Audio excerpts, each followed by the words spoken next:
არავის არ ვადანაშაულებ, რომ სპეციალურად ჩემი შვილს რამე არც ისეთი ფიქრი მაქვს, რომ ვინმეს გურამი არ უყვარდა და ან სპეციალურად მოუწყოს ეს არა.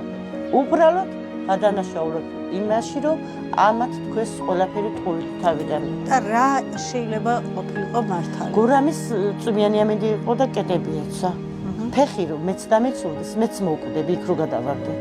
მე 12 წლის მანძილზე ამ ხევში შევდივარ. ხმამაღლა ვყვირივარ. ხმამაღლა აი ბოლო ხმაზე ვყვირივარ და ჩემი ყვირილი არავის არ ისმის. იცი რატო იქ ხალხი ქეიფობს, მაგიდები ექთქაშილი.